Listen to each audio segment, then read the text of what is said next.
We are rolling up to the Bates Motel. Anyone feel like taking a break? Grabbing a shower? You sure? Okay. We all go a little mad sometimes. Psycho came out in 1960, directed by Alfred Hitchcock. And that is Norman Bates over there to your right. Yep, Norman Bates, the one and only. Hey Norman, how's it going? How's business?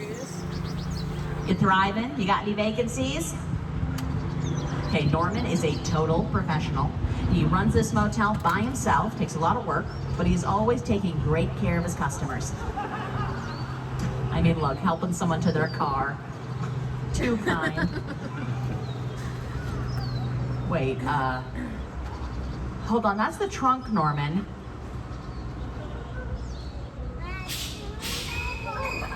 Uh-oh, let's check out early from the Bates Motel, shall we?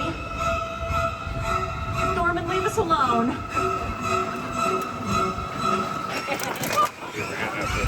Look at the ghost.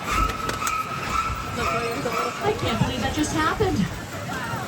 Wow, we had a near-death experience at the Bates Motel. What a psycho. Let's move far away from Norman. We'll pass by the Psycho house to your left. This is where Norman lives with his mother, Mother Bates.